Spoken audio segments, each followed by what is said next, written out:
The morning after we buried my husband, I stood on my own front porch with my key in my hand, and the key would not turn. I was 67 years old. I had lived behind that door for 19 years. I had carried groceries through it, carried a Christmas tree through it sideways, while Thomas laughed at me from the kitchen, carried him through it the last time he came home from the hospital, frail as a folded coat. And now, at 8:20, on a gray Tuesday in October, I was standing on the welcome mat I had shaken out 1,000 times, pressing a brass key into a lock that no longer knew it. I tried it again. I thought maybe my hand was shaking, and it was. I told myself the cold had stiffened the mechanism. I worked the key gently, the way Thomas taught me, the way you coax an old lock instead of forcing it. Nothing. The brass slid in and stopped against something hard and new and wrong. It was a different lock, a bright silver deadbolt, the cardboard tag from the hardware store still hanging off the strike plate by a little plastic thread. I want you to understand that I did not understand, not yet. Grief makes you slow. I had stood at the foot of a casket 14 hours earlier.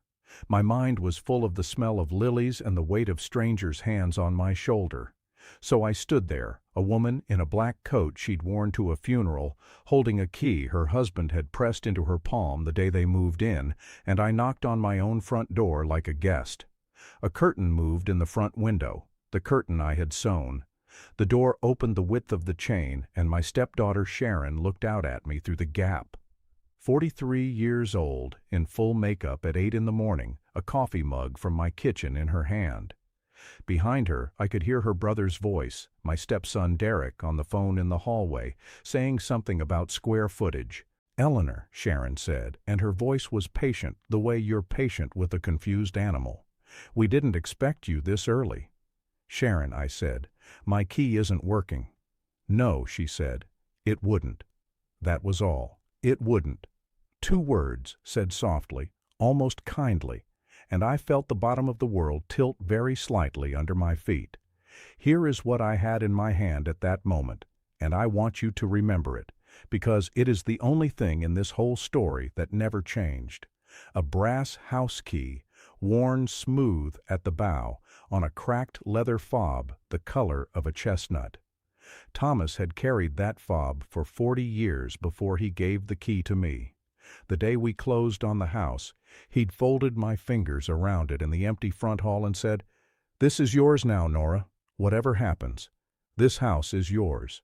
I thought he meant it the way husbands say sweet things.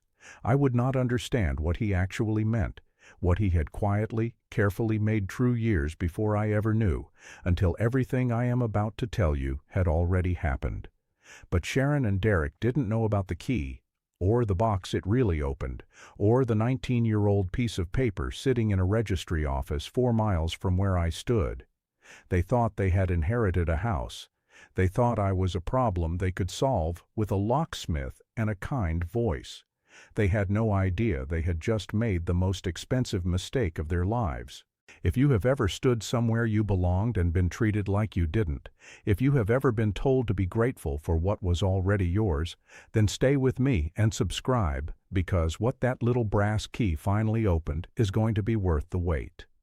This one is for everyone who was ever called just the wife, just the help, just the woman he married. You'll want to see how this ends. Let me take you back, because to understand what happened on that porch, you have to understand the 19 years before it. I met Thomas Whitmore when I was 47 and he was 54, both of us standing in the wrong line at the county fair, both of us too proud to admit we'd come alone. I was a music teacher. I had taught second graders to find middle C with their stubby little fingers for 31 years at Hartley Elementary, and I had a teacher's pension and a teacher's wardrobe and a teacher's careful, modest way of living. Thomas built things. He owned Whitmore Custom Woodworks out on Route 9, a workshop that smelled of cedar and sawdust and the linseed oil he rubbed into everything he loved. He made staircases and church pews and the kind of dining tables that families argue over in wills. He had been married before. His first wife, Carol, had passed when their children were teenagers, and Thomas had raised Derek and Sharon mostly alone, the way a man raises children when he has a business to keep alive at the same time. Present but distracted, generous with money and clumsy with everything else. By the time I came into the picture, Derek was 27 and Sharon was 24. Both grown, both already certain that the world owed them something their father had not yet handed over. I never tried to be their mother. I want to be honest about that. They were adults. I tried to be kind, and I tried to be useful, and for the most part I tried to stay out of the way. I went to Derek's wedding and I cried at it.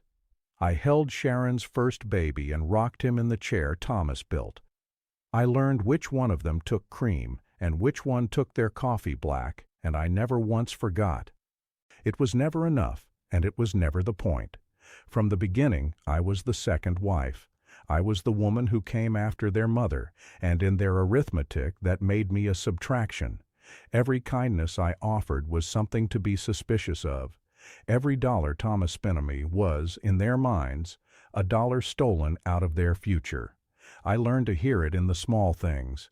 The way Derek would say, "Dad, you don't have to spend that on her," with me standing right there.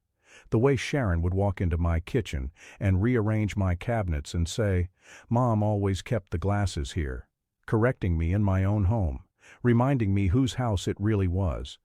They believed, with the unshakable certainty of people who have never had to be right about anything, that everything Thomas owned was theirs in waiting. They were just being patient. They were just waiting for him to die. There are two moments from those 19 years that I think about now, and I'll give them to you, because they tell you everything about who Derek and Sharon were long before the locks ever changed. The first was a Thanksgiving, maybe 8 years in.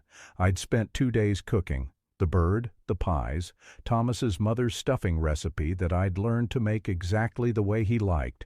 The whole family was at the table he'd built, and Sharon, halfway through the meal, looked around the dining room with a little tilt of her head and said, "To the table, not to me." It's so strange seeing Mom's china used like this. She'd have wanted us to keep the good set for the grandchildren. It wasn't Carol's china. It was china I'd bought at an estate sale in Hartley, with my own money, the second year of our marriage. I knew it, and Thomas knew it, and I watched him open his mouth to correct her, and I caught his eye and gave the smallest shake of my head, because it was Thanksgiving and the children were there, and what was the use? I poured Sharon more wine, and I said nothing. That was the kind of thing I let go of 100 times, 1,000 times. I told myself I was keeping the peace. Maybe I was just teaching them I could be erased. The second moment was worse, and it was Derek. Thomas had his first heart scare the spring he turned 71, a few nights in the hospital, nothing fatal, but enough to frighten us all. He came home pale and shaken, and slept most of a week. And on the third or fourth day, while Thomas was upstairs resting, Derek came to the house, and he didn't ask how his father was sleeping, or whether I'd eaten or slept myself. He stood in my kitchen, this grown man of 40-something, and he said, "Eleanor, while Dad's laid up, it'd probably be smart for me to take a look at his will, just so there's no confusion later. You understand? Just so there's no confusion later." His father was upstairs, alive, recovering, and his son was already in the kitchen surveying the estate. I told him that was a conversation for him to have with his father, and Derek looked at me the way you look at a fence that's in your way, and he said, "Right, of course. It's just, a lot of this is going to be ours eventually, so." And he let the "so" hang there, the way Sharon would later let it hang on the phone, the "so" that meant, "and you are temporary." I never told Thomas about that conversation. I wish now that I had.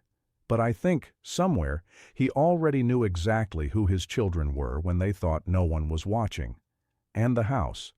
The house was always the heart of it. 19 years ago, when Thomas and I married, we bought a house together. 41 Linden Court, in the town of Hartley, a two-story clapboard with a wide front porch and a maple tree out front that turned the color of a struck match every October. We paid $214,000 for it in 2006. It is worth a great deal more now. The last assessment put it near $540,000, but back then it was simply the most beautiful thing I had ever been allowed to call mine. But here is the part nobody knew. Here is the quiet decision that would decide everything, made years before any of them ever thought to change a lock. In the autumn, we were buying the house. Thomas's business was in trouble. Not failing, but bruised. He'd taken on a bad contract with a lumber supplier who'd later sue him, and there had been a frightening letter from the tax authority about a misfiled return, the kind of letter that keeps a man up at night.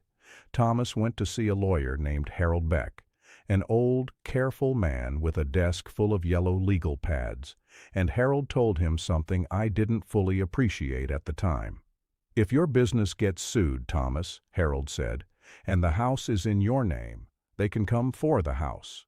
But if the house is in Eleanor's name alone, her separate property, paid and recorded, no creditor of the business can touch it.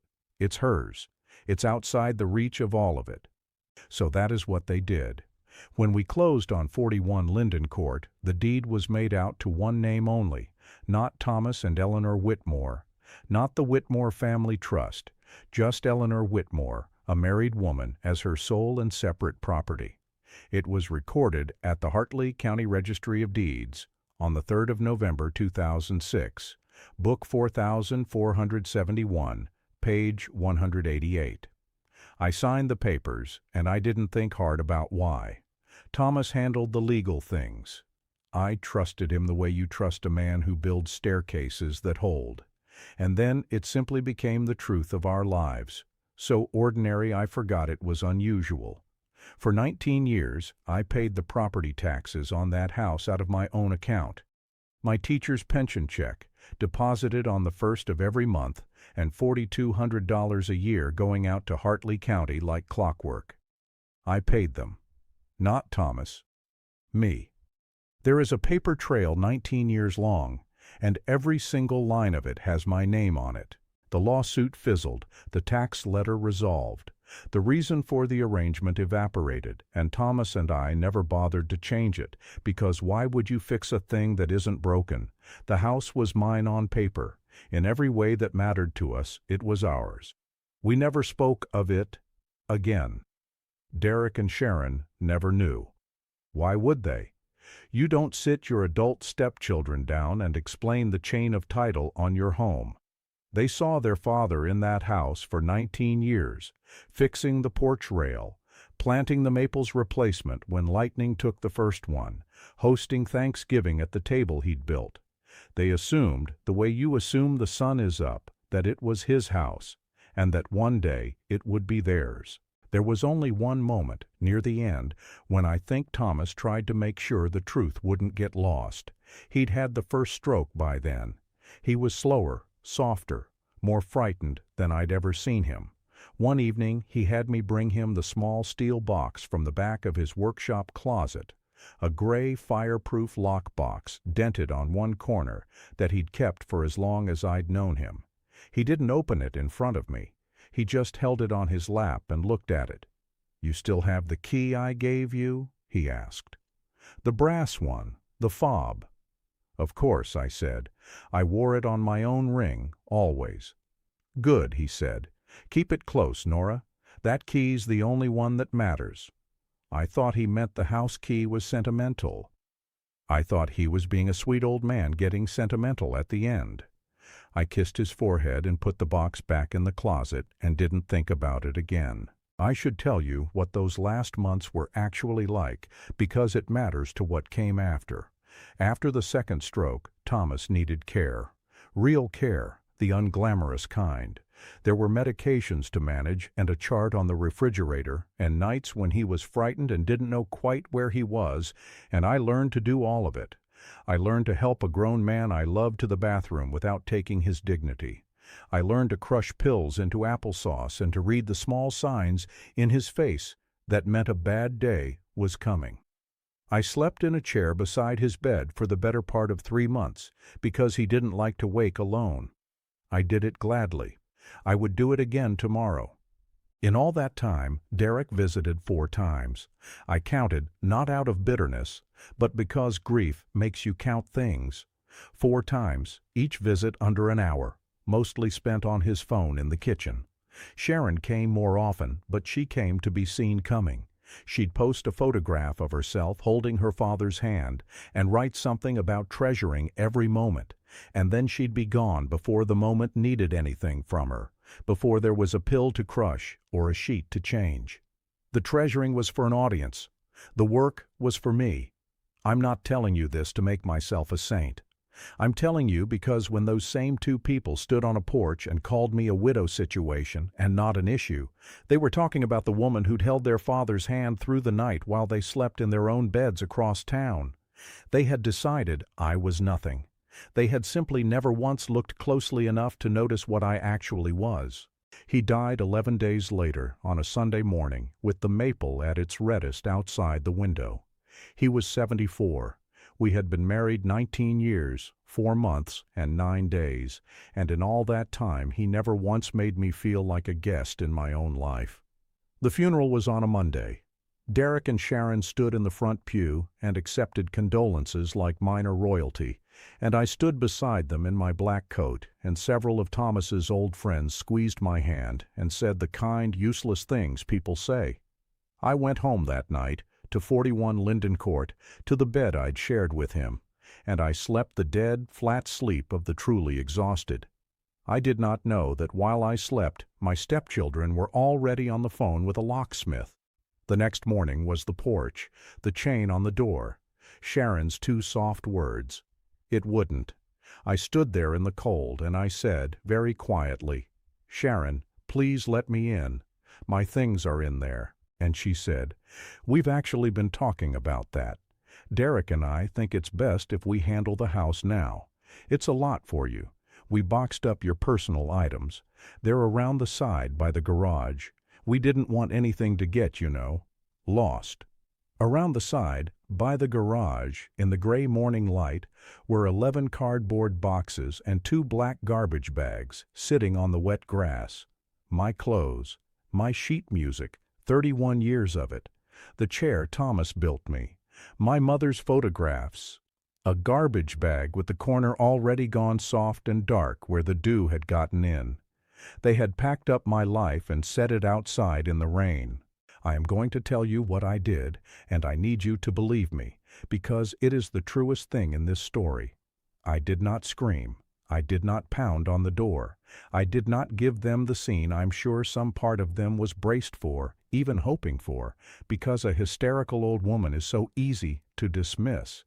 I have spent my whole life being underestimated, and I have learned that the quietest person in the room is very often the one holding the only card that matters. I looked at Sharon through the gap in the door.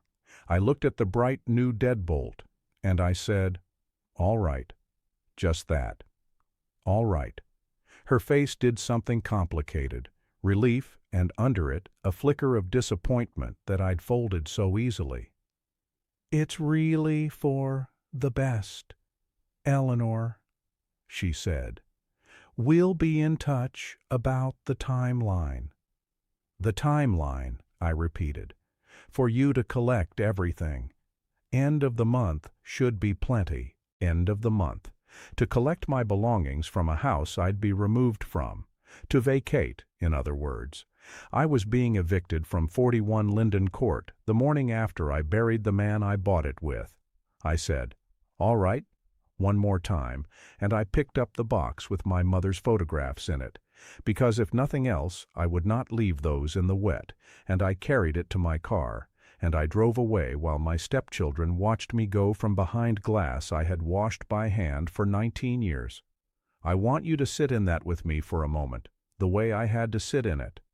Because this is the part where most people would tell you to fight, and I want you to understand why I didn't fight the way you'd expect. I drove to the Hartley.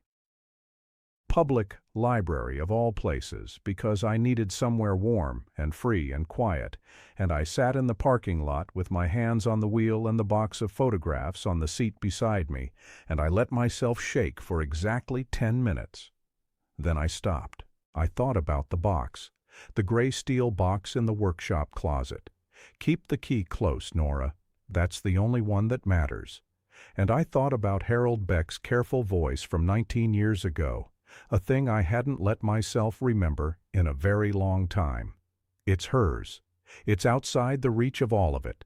And for the first time since the key wouldn't turn, I felt something other than grief. It wasn't anger. I'm not built for anger. It burns too hot and too fast, and it leaves you with nothing. What I felt was a kind of cold, clean clarity, the way the air feels right after the rain stops. I had agreed to nothing. I had signed nothing. I had simply walked away, which is not the same as giving up. It is, sometimes, exactly how you win. If you've ever swallowed something that should have made you scream, if you've ever gone quiet not because you were beaten but because you were thinking, then do me a favor and type the word earned in the comments right now, because I promise you, what this woman had earned over 19 years was about to come due, and the two people who set her life out in the rain were going to pay every cent of it. Here is what happened over the next 11 days, and I want to lay it out exactly, because the cruelty of it is the engine of everything that comes after. I did not go far. I checked into the Lakeview Motor Inn out on Route 9, a sad little place with a humming ice machine and a view of the highway, and I paid for a week at a time because I refused to believe I'd need longer. And from that room, I started, very quietly, to do two things. The first thing was simple. I made phone calls about the gray steel box. The second thing I did was harder, and it cost me something. I drove past my own house. I'm not proud of it, but grief and exile do strange things to a person, and I needed to see it the way you press a bruise to check that it's real. And what I saw on the fourth day, parked at the curb of 41 Linden Court, was a sign, a real estate sign. Red and white, hammered into my front lawn next to the maple tree, with a smiling photograph of an agent named Brad Coyle and the words,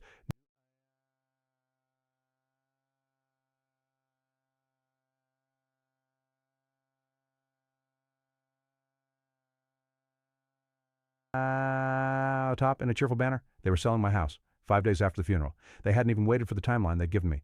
I sat in my car across the street with the engine off, and I watched a couple I didn't recognize walk up my front steps with Brad Coyle, and Sharon's car was in the driveway, and through the front window, the window with the curtains I'd sewn, I could see my stepdaughter showing strangers my living room. I did something then that I'd never done in my life. I took out my phone and I started recording, not because I knew exactly what I'd use it for, but because some cold, clear part of my brain said, get the date and time on this, get the sign, get the address. I was learning, in real time, to be the kind of person who keeps the receipts. And as I sat there, the window was cracked an inch against the warm afternoon, and the wind carried Sharon's voice across the lawn, bright and carrying the way it does when a person thinks they've already won. And my brother's handling the estate, so we can move fast on closing. Honestly, between us, we just want it gone. Our dad married late. There's a widow situation, but she's already out. She's not an issue. We're motivated. She's already out. She's not an issue. A widow situation.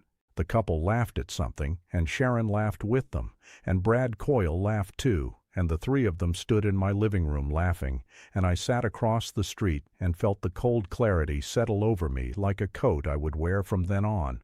I drove back to the motel.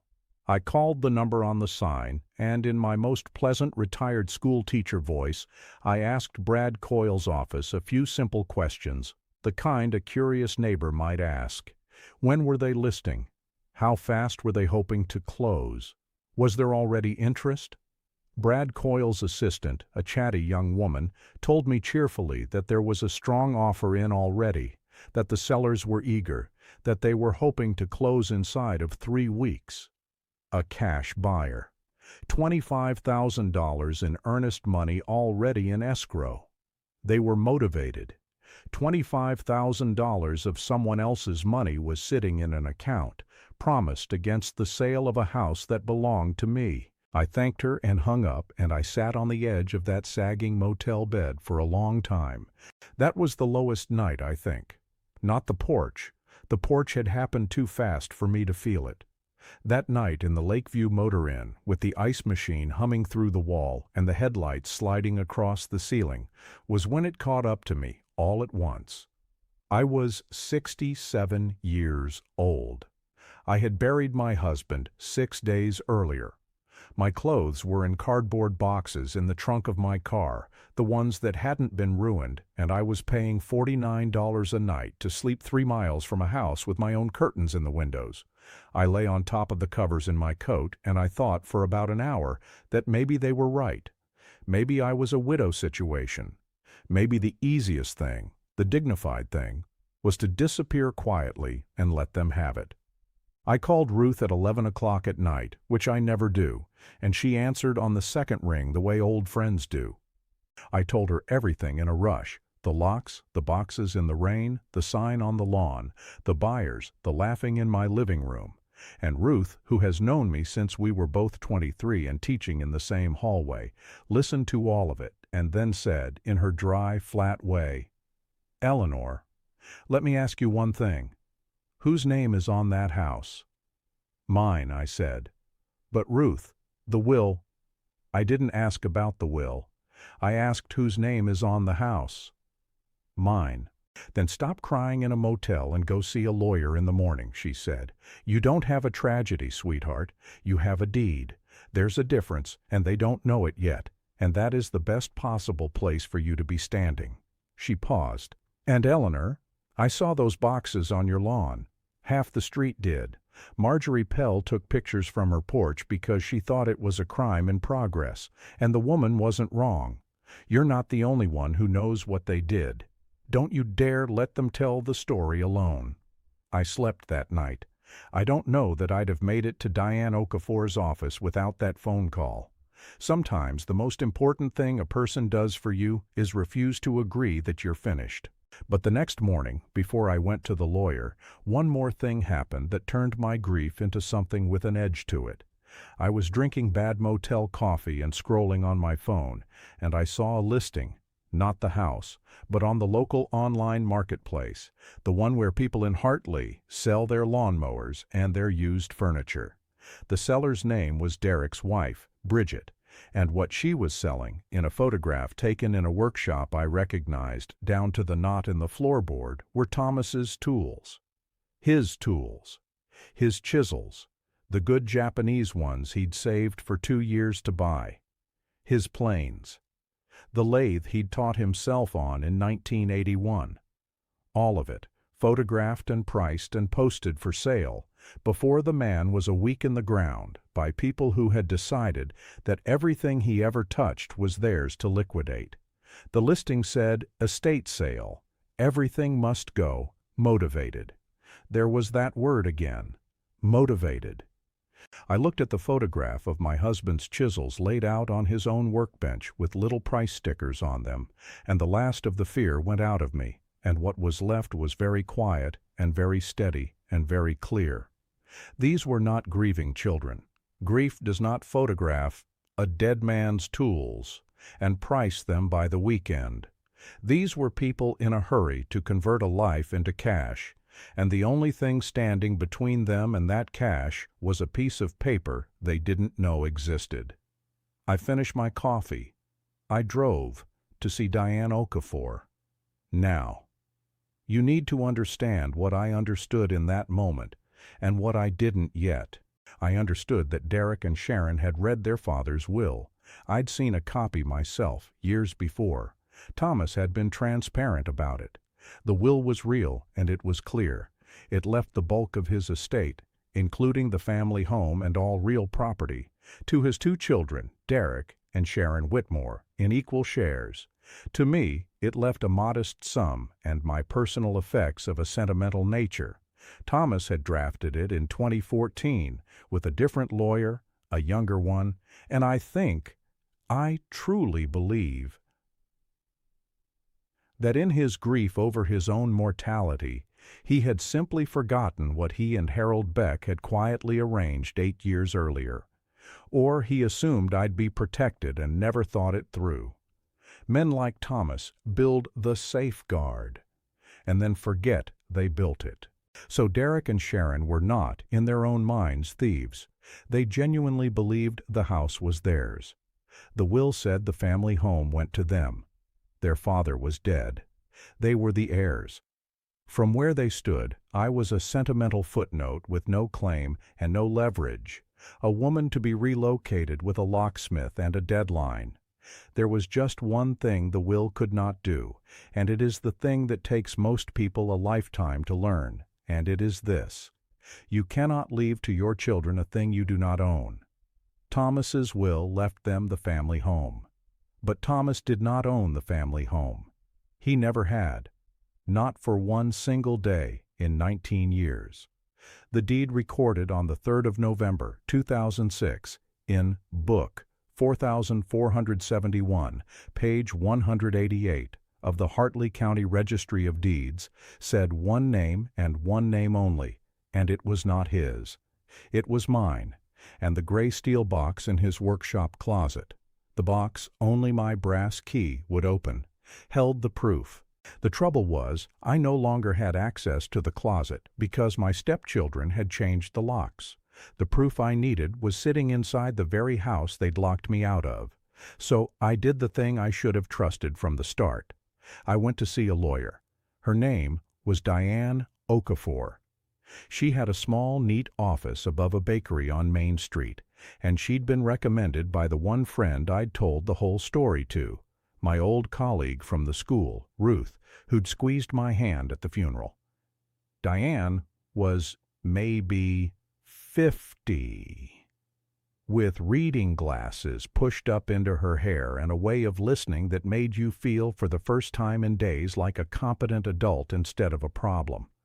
I told her everything: the key that wouldn't turn, the boxes in the rain, the sign on the lawn, the earnest money, and then, almost as an afterthought, the thing I'd half forgotten was strange, that the deed had only ever been in my name.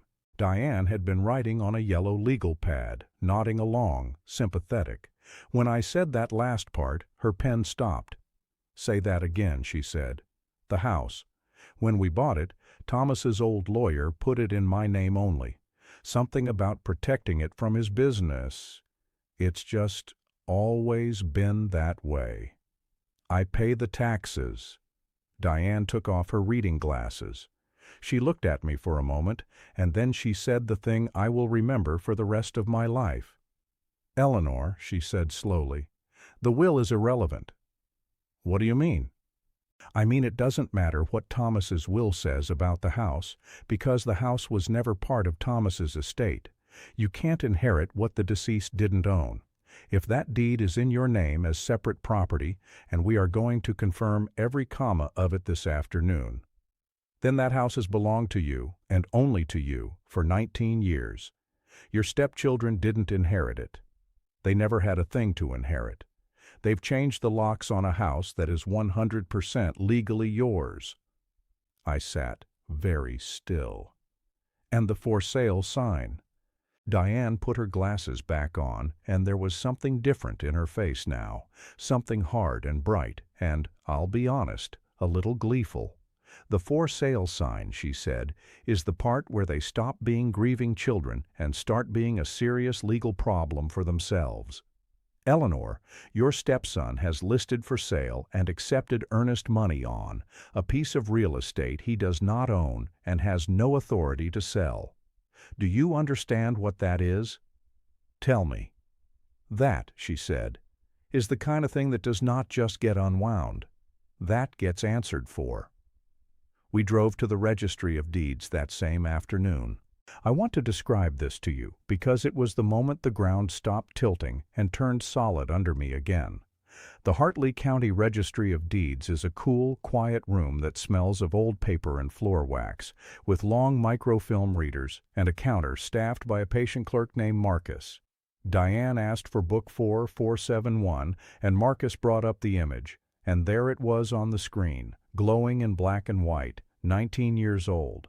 This indenture, made the 3rd day of November, 2006, conveys to Eleanor Whitmore, a married woman, as her sole and separate property, my name, only my name, recorded, stamped, witnessed, and notarized, sitting in the public record of Hartley County since before Derek had bought his first house, since before Sharon had her first child.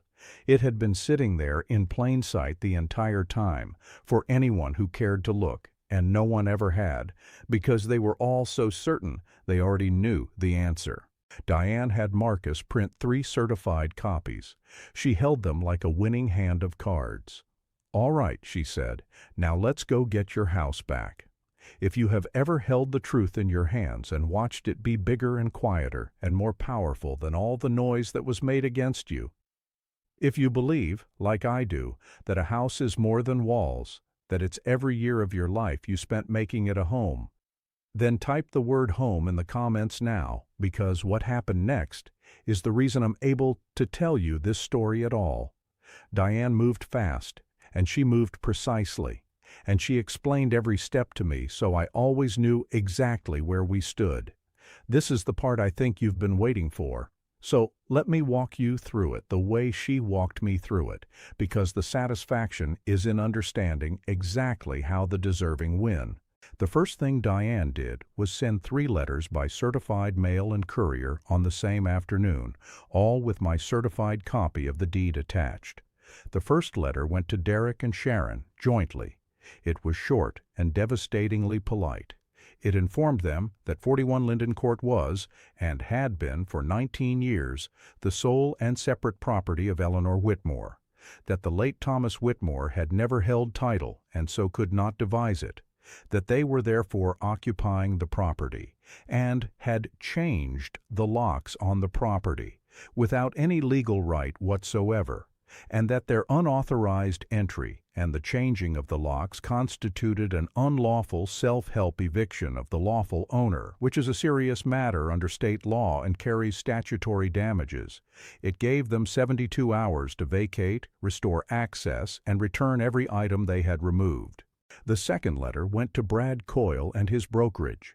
It informed them that the property they had listed was not owned by their clients, that their clients had no authority to sell it, and that any continued marketing of the property after receipt of the enclosed deed would expose the brokerage to liability for, among other things, slander of title.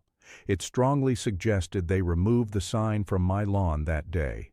The third letter went to the title company handling the pending sale and to the cash buyer's attorney. This one I almost felt sorry about, because the buyers had done nothing wrong. It simply informed them that title to 41 Linden Court was clouded, that the sellers did not hold it, and that no marketable title could be conveyed. That third letter was the one that detonated everything, and here is why. You cannot sell a house in this country without a title search. It is the bedrock of the whole system. Before any honest sale closes, a title company pulls the chain of title at the registry to confirm the seller actually owns what they're selling. The buyer's title company had presumably ordered theirs, or was about to. And the moment any title examiner pulled book 4471, page 188, they would find exactly what Diane and I had found. One name on the deed, and it wasn't the name of either person trying to sell the house. Diane explained it to me over tea in her office, sketching it on her yellow pad. "Eleanor, the sale was going to die anyway. There is no universe where that closing happens. The instant the title work comes back, the title company refuses to insure, the buyer's lender refuses to fund, and the whole thing collapses. Derek didn't sell your house. He couldn't. All he did was take a stranger's $25,000 in earnest money against a sale he had no legal ability to deliver. And what does that mean for him?" She set down her pen.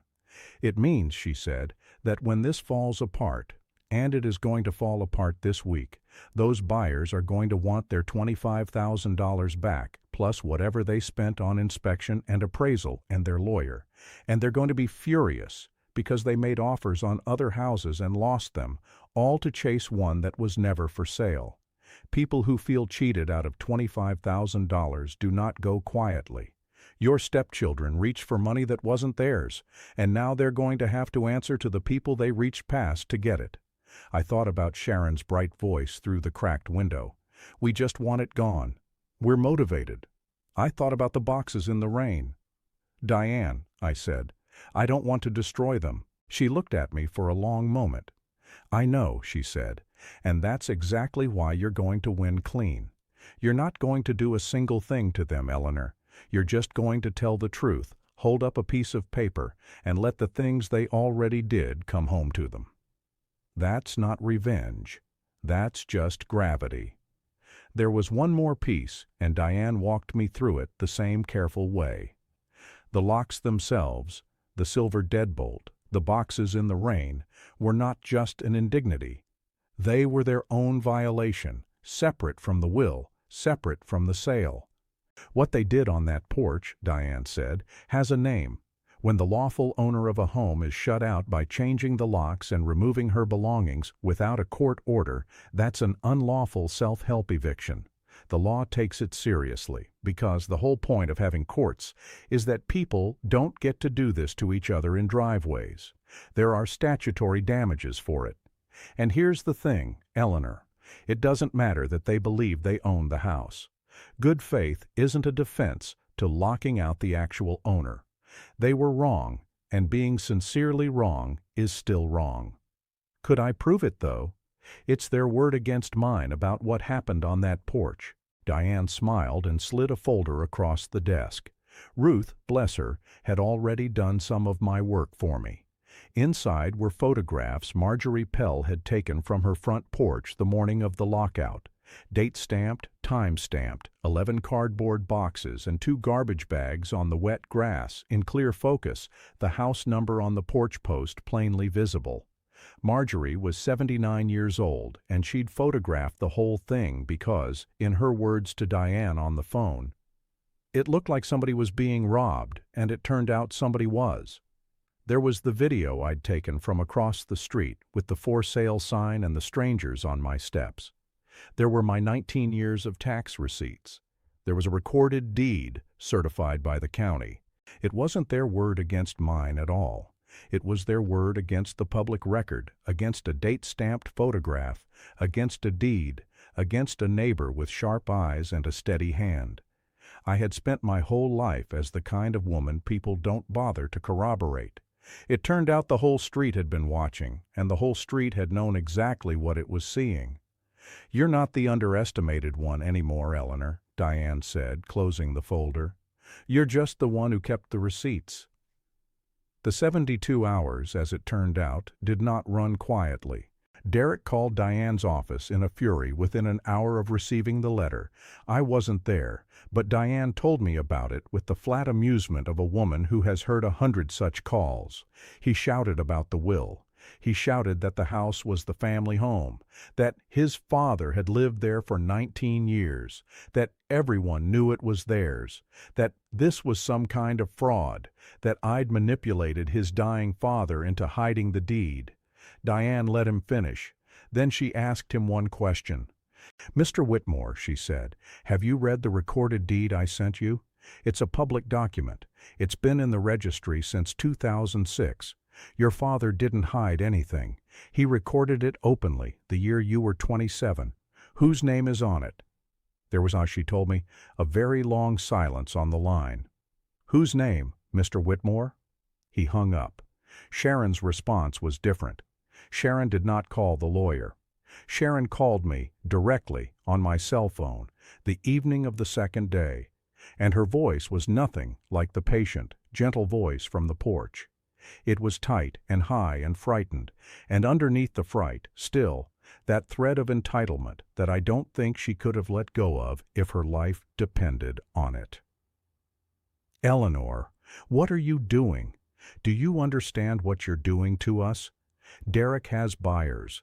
There are people counting on this. You're going to ruin everything over Over a technicality. A technicality. 19 years of property taxes paid from my pension. A deed in my name recorded openly before her children were born. The house I shared with her father for nearly 2 decades. A technicality. I held the phone, and I looked out the motel window at the highway, and I thought about all the things I could say. I thought about the boxes in the rain, and she's not an issue, and the woman he married, and every glass she'd rearranged in my own cabinets for 19 years. I had a paragraph in me. I had a speech. I said one sentence. "Sharon," I said, "you changed the locks on my house. I'm only asking for my key back." And I hung up. That, I think, is the closest I came to anything like cruelty in this whole story. And it wasn't cruel at all. It was just the truth said quietly, the way you set down something heavy. On the 3rd day, 2 things happened. The first, the for sale sign came out of my lawn. Brad Coyle's brokerage, having received a certified deed and a letter with the word slander of title in it, wanted nothing further to do with the listing. They withdrew it, and they sent Diane a careful letter making clear they'd been misled by their clients about ownership. Brad Coyle, it turned out, had never thought to pull title himself before listing. He'd taken Derek and Sharon at their word. Why wouldn't he? They were the grieving children. Everyone always believes the grieving children. The second, the buyer's lawyer called Diane, and he was not happy, and he was not happy at Derek and Sharon. The title search had come back exactly as Diane predicted. The buyers were demanding the immediate return of their $25,000 in earnest money, plus their inspection costs, plus their appraisal fee, plus their attorney's fees, plus, and this was the part that made Diane lean back in her chair and take off her glasses. They were considering their options regarding the fact that 2 people had collected a deposit on a house they had no right to sell. The buyer's lawyer used a phrase that I'd never heard before, but will never forget. He said they were weighing whether this rose to the level of obtaining money under false pretenses. Derek and Sharon had reached past a pair of strangers to grab $25,000, and now those strangers had lawyers, and gravity, as Diane promised, was doing its work. On the morning of the 4th day, my stepchildren vacated 41 Linden Court. I know, because Diane and I were there at 9 o'clock with a locksmith of our own, a kind, methodical man named Earl, and a certified copy of the deed, and a sheriff's deputy who'd agreed to stand by and keep the peace. We did everything properly. We did everything in the light. Derek and Sharon were already loading the last of their things into Derek's truck when we pulled up. They did not look at me.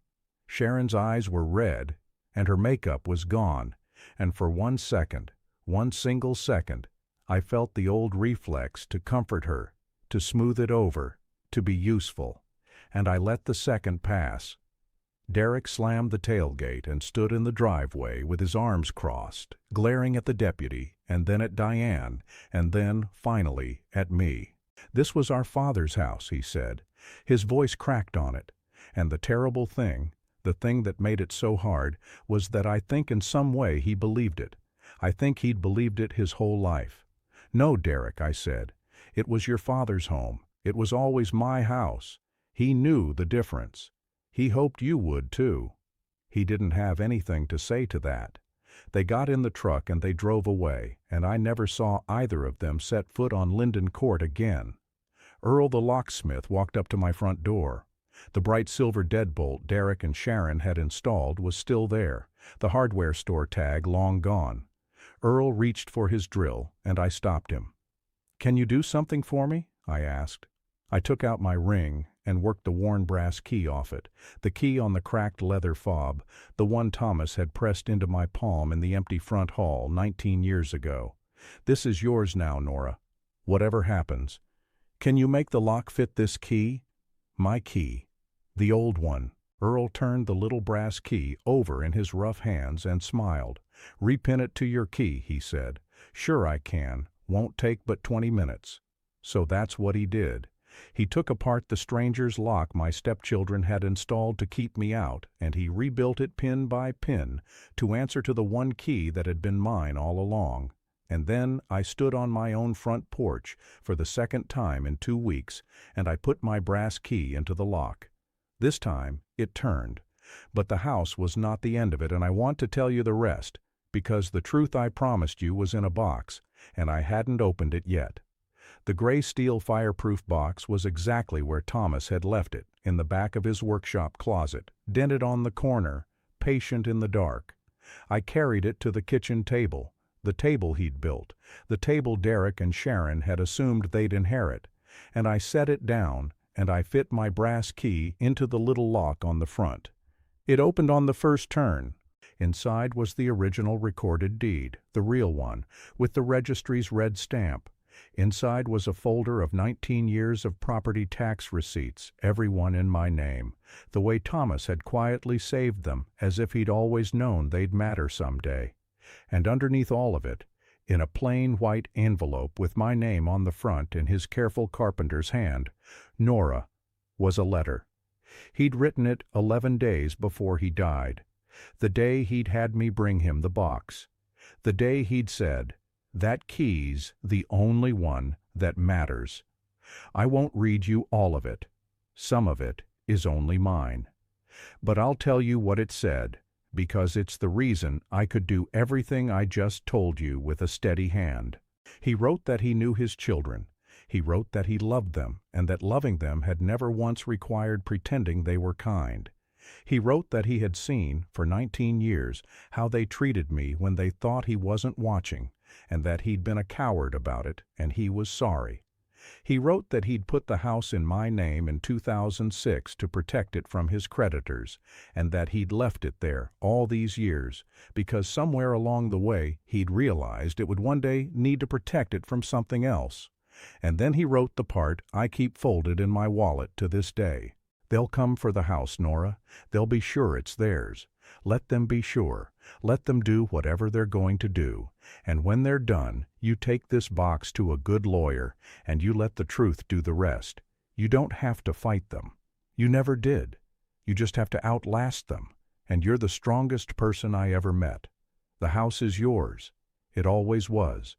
I only ever borrowed it from you." I sat at his table in the house that was mine, and I cried for a long time, and they were not bitter tears. They were the other kind. 6 months later, it is spring on Linden Court, and the maple is green again. I never sold the house. I think Derek and Sharon assumed I would, that an old woman alone in a $500,000 house would cash out and shrink into something small. I didn't. I stayed. I had Earl come back and put a proper handrail on the front steps, and I had the curtains cleaned, and I moved the glasses to whatever cabinet I pleased. The buyers got their $25,000 back eventually, and their costs, and I'm told the matter of how exactly that money came to be collected got very uncomfortable for Derek before it was over. I didn't pursue them. Diane drafted a letter laying out the statutory damages I was owed for the unlawful lockout and the belongings left in the rain, a real number, a serious number. And then, against her professional advice and entirely on my own, I chose not to send it. Not because they deserved mercy, because I deserved peace, and peace was the more valuable thing, and I was finally rich enough in it to give some away. I did keep one promise to myself, though. There is a box in the front hall closet now, not the gray steel one, but a cedar one Thomas made years ago, and in it I put the few things of their mothers that had ended up in my keeping over the years: Carol's wedding ring, a christening gown, a handful of photographs, and one quiet afternoon I mailed them to Sharon with no note, because those things were never mine to hold, and a house is not the only thing a person can have the right to. She never wrote back. I didn't expect her to. That wasn't why I did it. The thing I'm proudest of is the music room. I turned Thomas's old workshop, cleaned it, kept the smell of the cedar, kept his tools on the wall where he'd hung them, into a room with a second-hand piano in it, and 3 afternoons a week the neighborhood children come and I teach them to find middle C with their stubby little fingers, the way I did for 31 years, except now I don't charge a dime, because the house is paid for, and so, finally, am I. The maple drops its helicopter seeds onto the porch and the kids track them in and I sweep them out, and it is, I think, the most peace I have ever known. The brass key still works. Earl made sure of that. It hangs by the door on its cracked leather fob, and every time I let myself in, I feel my husband's hand folding my fingers around it. So here is what I know now, at 67, that I wish someone had told me at 47, and it's the only sermon I've got, so bear with an old teacher. The people who underestimate you are telling you something true, not about you, but about themselves. They are telling you exactly how little they're paying attention, and while they're busy being so sure they already know who you are, you have all the room in the world to quietly be more than they think. Loyalty isn't weakness. Patience isn't surrender. And the quietest person on the porch, the one who says, "All right," and walks away without a scene, is very often the only one in the whole story who actually holds the deed. They changed the locks on a house they were certain was theirs. They never once thought to ask whose name was on the door. And the answer had been sitting in plain sight in a county office 4 miles away. For 19 years, waiting patiently for the day they'd need to learn it. If you've ever been treated like a guest in your own life, if you've ever been told to be grateful for what was already yours, to step aside, to be reasonable, to go quietly, I want you to do one thing for me. In the comments, tell me about the moment you realized you were holding more than they thought you were. Just one moment. I read every single one, and I think you'll be amazed how many of us are out here, keys in hand, stronger than anyone gave us credit for. If this story meant something to you, share it with someone who needs to hear that virtue isn't always loud and justice isn't always fast, but it does eventually turn the lock. This is the Burned Bridges Club. Pull up a chair.